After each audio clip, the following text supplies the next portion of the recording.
Peruntukan RM6.17 bilion yang diterima Kementerian Pertanian dan Keterjaminan Makanan dalam Belanjawan 2024 mampu mengukuhkan fungsinya dalam mendepani cabaran semasa dalam sektor pertanian dan agro makanan. Peningkatan peruntukan sebanyak 14.4% berbanding RM5.39 bilion pada 2023 membantu pembangunan rantaian nilai agro makanan secara holistik. Ini termasuk pemerkasan agenda kebajikan petani, nelayan, penternak dan pesawah. Selain fokus utama untuk memastikan keterjaminan makanan kepada semua rakyat. Pasca Belanjawan Kemapanan Ekonomi Pertanian. Topik ini untuk dikupas lanjut, teruskan bersama kami untuk 30 minit yang berikutnya.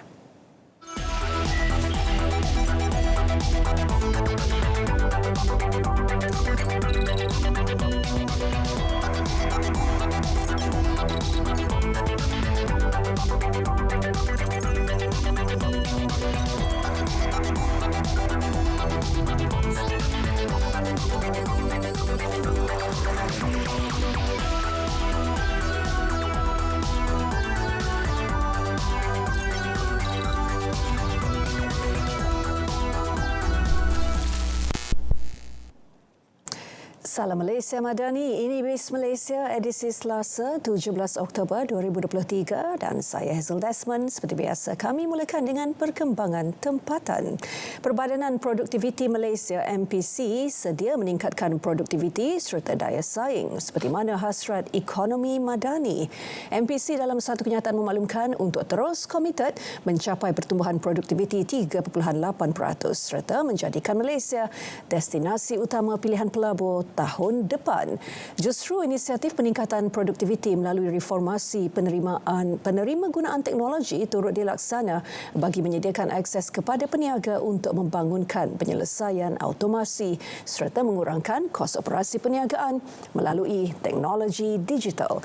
Pihaknya juga optimis inisiatif-inisiatif yang digariskan dalam Belanjawan 2024 adalah langkah awal Malaysia sebagai peneraju ekonomi Asia dan meningkatkan taraf hidup rakyat. Malaysian Rating Corporation Berhad MARC menjangkakan KDNK benar Malaysia untuk tahun depan berkembang antara 4.0% dan 5.0% dengan sektor pembuatan sebagai pemacu utama. Syarikat tersebut menyatakan sektor pembuatan diunjur berkembang sebanyak 4.2%. Jangkaan itu seiring dengan pengenalan pelan tindakan perindustrian dan ekonomi oleh kerajaan baru-baru ini termasuk Pelan Hala 7 Industri Kimia 2030, Pelan Hala 7 Peralihan Tenaga Negara NETR, Pelan Induk Perindustrian Baharu 2030 NIM dan Belanjawan 2024. Belanjawan 2024 adalah langkah progresif ke arah mencapai pertumbuhan KDNK berkualiti di Malaysia dan memacu pembangunan sosioekonomi selanjutnya dalam tempoh yang mencabar. Malaysia kekal komited untuk meningkatkan produktiviti sebenar dengan memperluas insentif cukai automasi selain menggalakkan penggantian buruh asing dengan teknologi dan pelaburan dalam infrastruktur. Dan seterusnya kita tinjau perkembangan pasaran yang disediakan PNB Investment diikuti harga komoditi sekat tengah hari tadi.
RM100 juta geran pendigitalan sehingga RM5,000 untuk manfaat 20,000 usahawan PKS dan pengusaha mikro. untuk menaikkan taraf sistem jualan inventory dan perakangan digital. 900 juta ringgit pinjaman di bawah BNM, Bank Negara Malaysia, menggalakkan syarikat PKS meningkatkan produktiviti perniagaan melalui otomasi dan pendigitalan. 40 juta ringgit untuk program Shop Malaysia Online, iaitu untuk peniaga kecil, terutama bidang makanan yang berniaga dari rumah.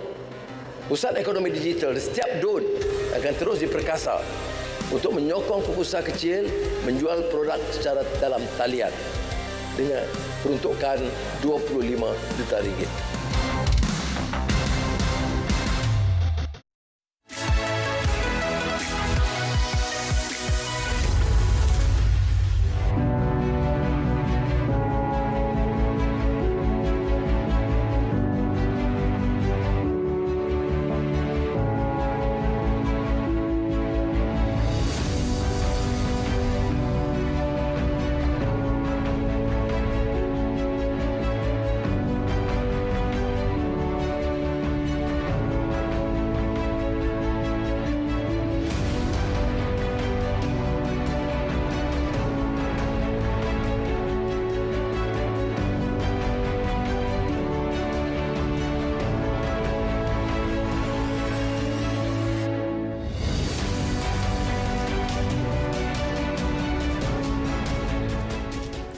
Baik, bagi mendepani agenda keterjaminan makanan, Kementerian Berkaitan akan melaksanakan inisiatif-inisiatif belanjawan 2024 secara lebih cekap, berhemat serta efisien bagi memastikan golongan sasar yang telah dikenal pasti mendapat manfaat segera daripada peruntukan yang diberikan kerajaan. Apa antara mekanisme terbaik yang boleh dilakukan dalam memastikan peruntukan yang disalurkan sampai kepada mereka yang benar-benar layak dan memerlukan? Kupasannya kita bersama Puan Zurina Othman, Ketua Pegawai Kredit Agrobank di studio bersama saya ketika ini untuk pertama kalinya bersama kami di BIS Malaysia. Terima kasih Puan Zurina kerana sudi hadir untuk berkongsi idea dan juga buah fikiran. Mungkin terlebih dahulu Puan kongsikan pandangan awal pihak Puan mengenai keutamaan yang telah diberikan dalam belanjawan 2024. Okey, terima kasih Hazel. Terima kasih juga kerana menjemput Agrobank untuk edisi hari ini. Ya, sama-sama. Jadi belanjawan 2024 kita lihat memberi penekanan kepada komitmen reformasi fiskal defisit, di mana kita melihat fiskal defisit berkurang kepada 4.3% dari 4.9 tahun 2023 dan berbanding 2022 5.6% daripada KDNK. So daripada situ kerajaan mensasarkan untuk penstrukturan semula ekonomi dan juga meningkatkan taraf hidup rakyat. Okey. Pertumbuhan KDNK dilihat akan bertambah baik untuk tahun depan 4% to 5% berbanding tahun ini, tetapi dalam masa yang sama inflasi juga dilihat bertambah kepada 2.1% to 3.6% berbanding tahun ini dalam 2.5 to 3%. Sektor pertanian walau bagaimanapun dilihat akan menyumbang sebanyak 1.2% compared to tahun ini 0.6%. Jadi kita menjangkakan sektor pertanian akan terus menyumbang kepada KDNK negara secara positif lah. Jadi dalam usaha untuk mengurangkan defisit fiskal tu tadi, kita nampak kerajaan membuat dua pendekatan. Satu, mensasarkan subsidi secara berkala.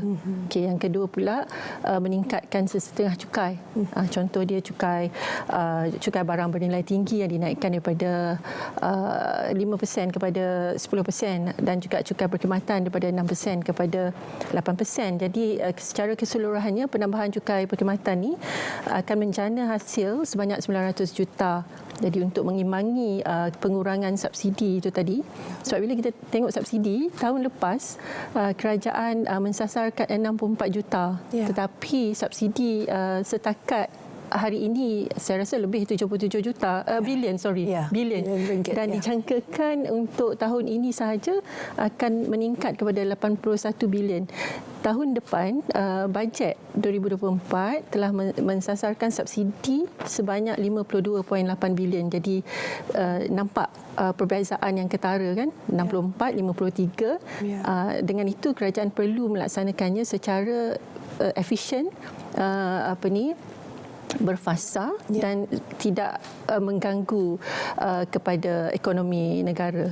Ya. Secara ringkasnya lah. Ya, baik Puan Zurina, itu pengenalan ataupun secara sekilas pandang strategi yang ditekankan oleh Kerajaan dalam Belanjawan 2024. Kita ketika ini berdepan dengan pelbagai cabaran dan juga faktor luaran, dan ini juga telah memberi gangguan kepada rantaian bekalan global.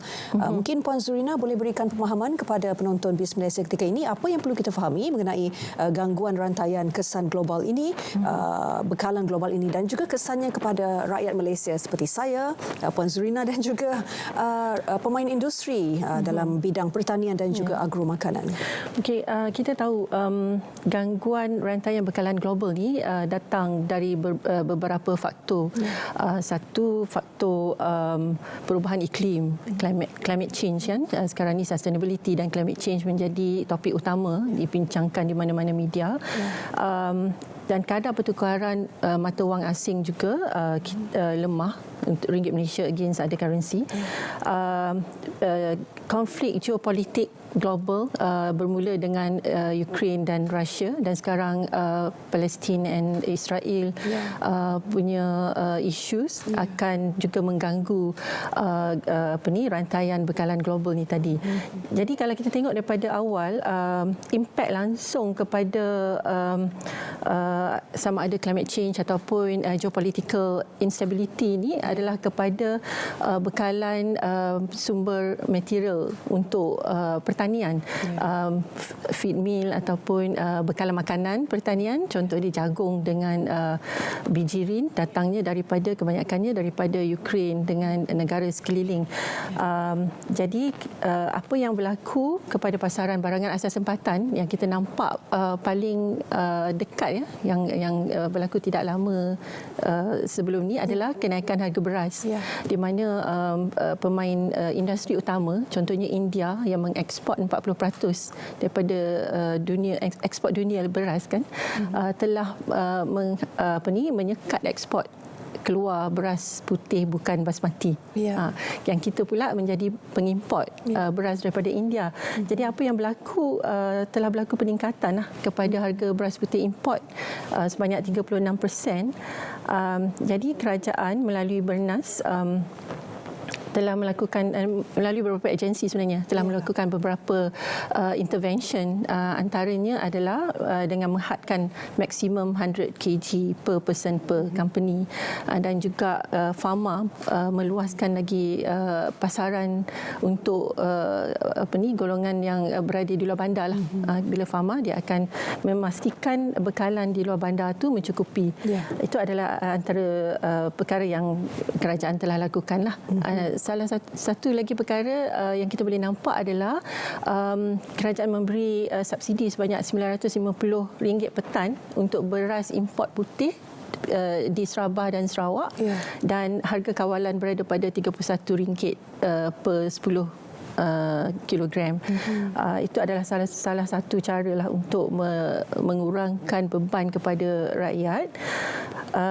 Jadi kita juga melihat pada awal-awal selepas perang Ukraine dengan Russia bermula, yang impak paling besar sekali kepada ayam dan penternak ayam dan telur. Jadi harga ayam telur meningkat pada masa tersebut disebabkan penternak tidak dapat menampung kos-kos pengeluaran. Jadi untuk memastikan perkara itu tidak berlanjutan, kerajaan juga telah memberi subsidi 3.8 bilion kepada pemain industri lah, ayam dan juga telur. Tapi sekarang ni keadaan stabil dan harga pasaran juga berada di bawah ceiling price. Jadi subsidi ni mungkin sebab tu tahun ini kan kita tengok subsidi bersasar atau berkala, jadi tidak boleh dilakukan secara berterusan. Diperlu dilihat apa yang perlu untuk dibuat pada waktu tersebut lah. Jadi, apa pula antara intipati Belanjawan 2024 yang telah membantu menangani kesan gangguan rantaian bekalan global yang disebutkan oleh Puan Zurina tadi? Okey, so kita nampak 2.6 bilion diperuntukkan untuk untuk subsidi insentif kepada pesawah dan nelayan. Jadi harga beras atau pembelian padi lah, padi dinaikkan daripada 1,200 kepada 1,300 dan juga subsidi padi meningkat dari 350 kepada 500 ya. Itu adalah salah satu pendekatan. Kerajaan juga menyediakan 200 juta untuk program Payung Rahmah. Okey. Dan diperluaskan juga kepada don-don di seluruh negara, di mana keperluan asas, harga untuk keperluan asas diberikan dalam diskaun 30%. Jadi untuk di luar bandar, ini adalah amat-amat membantu mereka. Antara program Pasar Rahmah, kerajaan juga menawarkan insentif 1.2 kepada 1.2 juta pengusaha pasar borong, pasar tani dan juga pasar malam untuk mengurangkan kos perniagaan.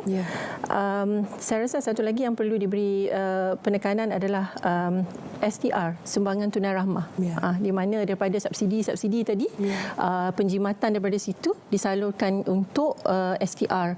Ini dapat memberi kebaikan kepada lebih 200,000 penerima dalam masa 6 bulan. This one di bawah SARA hidup, dipanggil apa? Sumbangan Asas Rahmah SARA. Okey, 200,000 penerima akan mendapat dalam masa 6 bulan. Lagi 700,000 penerima dalam masa 12 bulan. Jadi kita nampak usaha kerajaan tu untuk mengurangkan beban kepada golongan yang memerlukan. Bagaimana pula Puan Zurina melihat belanjawan 2024 ini menyokong kelangsungan industri agro makanan negara? Okey, ini pertanyaan yang menarik ya. Sebab kalau kita tengok ada banyak inisiatif-inisiatif selain daripada 2.6 bilion subsidi itu tadi, inisiatif-inisiatif lain hampir 700 juta diberikan kepada pemain industri, termasuk juga Risda dan Felda untuk meningkatkan produktiviti. Tapi ada satu yang menarik yang saya nak sentuh, 50 juta disediakan untuk skim takaful tanaman padi. This one kita Agrobank melalui subsidiary Agro Captive akan melaksanakan program ini, inisiatif ini directly under us. So this is something yang baru. 50 juta untuk permulaan adalah sesuatu yang bagus, kerana kita tahu tanaman padi ini ada banyak risiko dia, ada banyak pendedahan kepada banjir, contoh pendedahan kepada diseases. Jadi kita pun ada masalah dengan padi supply. Jadi ini adalah satu yang boleh membantu pesawah dalam menangani masalah tersebutlah. Untuk nelayan, kita tahu yang subsidi diesel akan diteruskan, harga terendah 1.65 per liter, itu dapat membantu juga nelayan-nelayan kita. Jadi saya rasa inisiatif-inisiatif ini menggariskan komitmen kerajaan untuk mengukuhkan pengeluaran agro makanan dan juga meningkatkan pendapatan petani, nelayan, pesawah.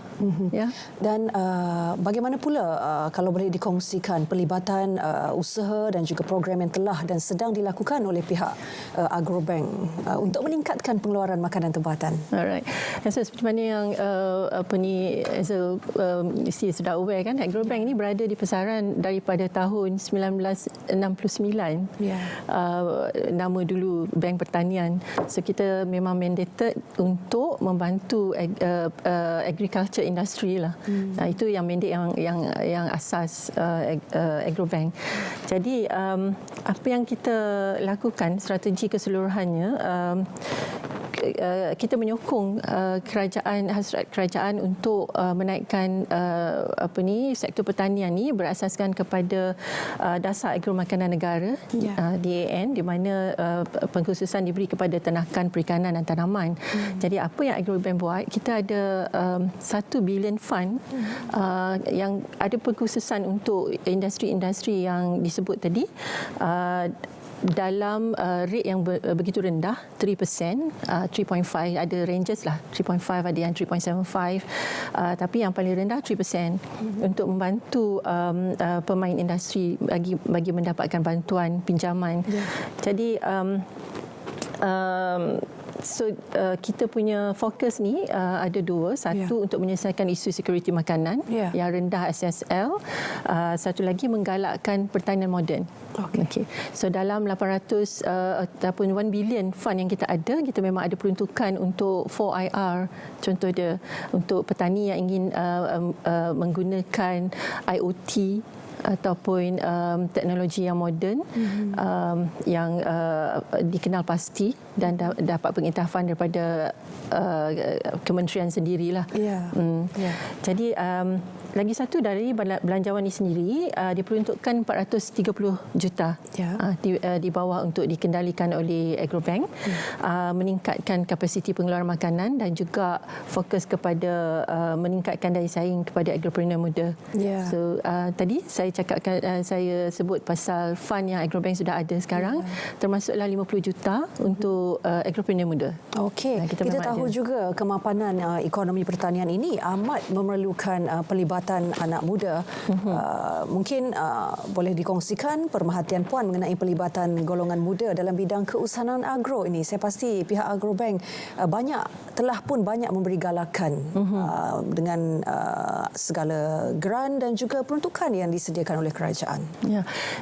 Kita kalau kita tengok pesawah ataupun petani dia punya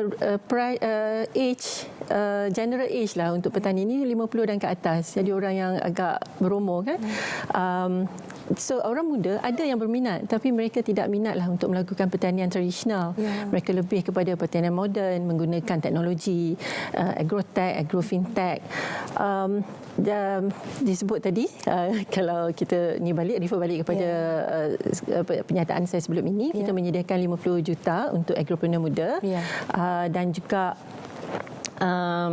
program anchor, kita panggil program di mana kita ada identify anchor company, pemain industri yang sudah established dan mereka mengadakan program dengan peserta-peserta yang kebanyakannya daripada orang-orang muda yang mahu melibatkan diri daripada bidang pertanian, tetapi mereka mungkin tidak mempunyai pengalaman. Jadi dia boleh ride on that program di mana anchor company ini dia akan memberi tunjuk ajar, supply material dan juga dia akan beli balik. Jadi risiko untuk orang yang baru nak melibatkan daripada bidang pertanian tu agak rendah di situ. Dan kita juga selain daripada itu kita tahu kalau orang yang muda dia tidak ada pengalaman dan selalunya mereka mempunyai masalah financial discipline, financial literacy. So masalah-masalah itu kita ada Agrobank ada menawarkanlah khidmat nasihat. Sebab tu kalau you tengok Agrobank punya tagline kan, financing beyond banking. Maksudnya kita tidak sahaja memberi perkhidmatan banking, tapi kita juga memberi agriculture beyond banking. Memberi khidmat nasihat. Di Agrobank kita ada Center of Excellence, Agrobank Center of Excellence, di mana mereka memberi kursus dan memberi guidance lah untuk orang yang baru nak menceburkan diri dalam bidang pertanian ni, sampailah dia boleh berdikari. Lagi satu saya suka nak menyebut juga di sini kita ada collaboration dengan Universiti Tempatan. Contoh UNIZA, yang terbaru kita ada kolaborasi dengan college vocational. Kita tahu ada banyak universiti di Malaysia sebenarnya mempunyai courses yang berkaitan dengan pertanian. Jadi mereka yang keluar daripada universiti itu ada pilihan untuk melakukan aktiviti perniagaan lah, menjadi agripreneur. Tetapi mereka akan ada kekangan daripada segi keuangan dan juga experience. Di sini kita akan guide dia. Baik. Mungkin ada data mengenai berapa ramai agropreneur muda yang berdaftar menerima bantuan daripada pihak Agrobank setakat ini, jika ada data yang boleh dikongsikan, Puan? Setakat ini belum ada lagi data rasminya? Saya minta maaf. Tak apa. Tidak ada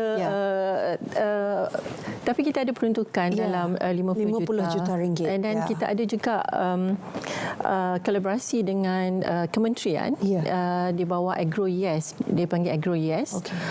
Cuma saya tak dapat katakan di sini berapa ramai bilangan lah peserta. But so far peserta yang datang yang datang untuk kali kedua juga ada dalam AgroYes tu tadi. Mula-mula dia start baru dan second time bila dia mahu mengembangkan perniagaan dan dia ada another ada fund lah. Fund yang kedua untuk expansion. Itu satu perkembangan dan permulaan yang amat baik dalam memastikan kemapanan ekonomi pertanian dalam negara. Kalau kita bercakap mengenai pelaksanaan dan juga pelaksanaan mekanisme terbaik dalam menyalurkan bantuan ini adalah perkara keutamaan dalam belanjawan tahunan. Kalau mengikut pandangan pihak Puan, apa antara mekanisme terbaik yang dilakukan oleh pihak Puan dalam memastikan peruntukan yang disalurkan ini sampai kepada mereka yang benar-benar memerlukan? Okey, kita bercakap pasal mungkin dua perkara lah. Satu, daripada dana yang diberikan kepada Agrobank 430 juta tu tadi, dengan kadar yang rendah, dan juga selalunya kita akan tengok eligibility untuk apply financing ni kita selalunya agak longgar dan ini sebab kita mahu pastikan yang dana tu dapat disalurkan lah kepada pemain sebab mungkin MSME kan, micro SME ni mungkin kurang memberi perhatian kepada keuangan, faktor-faktor keuangan ataupun eligibility, credit eligibility lah. Jadi daripada situ kita selalunya membantu dengan melihat kepada yang paling minimum, requirement yang paling minimum lah. Lagi satu, bagaimana kita mahu melaksanakan subsidi itu tadi. Sebab subsidi diberi dan ada yang disalurkan kepada Agrobank untuk disalurkan kepada penerima. Jadi kita menjangkakan yang sekiranya semua petani didaftarkan dalam digital, dalam bentuk digital, jadi adalah lebih mudah lah untuk diberi kepada untuk diberikan peruntukan itu tadi. Subsidi itu dapat disalurkan dengan lebih mudah. Lagi satu, closed loop mechanism. Contoh dia cuma boleh digunakan untuk perkara-perkara yang dibenarkan sahaja. So menggunakan digital card, contoh dia peruntukan kita akan linkkan kepada supplier yang akan supplykan barang mentah ataupun baja contohnya, ataupun makanan ternakan. Jadi closed loop mechanism ni dapat membantu mengurangkan leakages lah yang tidak sepatutnya lah. Baik. Di 1 minit yang terakhir ini, Puan Zrina, kalau boleh dikongsikan kesimpulan mengenai belanjawan 2024 dalam memenuhi tema reformasi ekonomi dan juga memperkasa rakyat. Okey. Jadi kita boleh nampak belanjawan tahun 2024 meningkat sebanyak 21.5 bilion kepada 393.8 bilion, dan kerajaan mengamalkan pendidikan fiskal, mengembang maksudnya expansionary fiscal stance. Jadi bila kita tengok bagaimana kerajaan ingin melaksanakan subsidi bersasar dan juga menaikkan cukai, pada masa yang sama mengurangkan pada masa yang sama inflasi meningkat. Jadi ini adalah satu yang agak challenging. Tetapi saya percaya sekiranya semua institusi yang terlibat memainkan peranan mereka, saya percaya ini dapat dilakukan walaupun dalam situasi yang bersabar. Terima kasih Puan Zrina Othman, Ketua Pegawai Kredit Agrobank, untuk kupasan dan juga pandangan mengenai pasca belanjawan kemapanan ekonomi pertanian itu tadi. Dan Bis Malaysia edisi Selasa 17 Oktober 2023 berakhir di sini. Saya Hazel Desmond. Salam Malaysia Madani.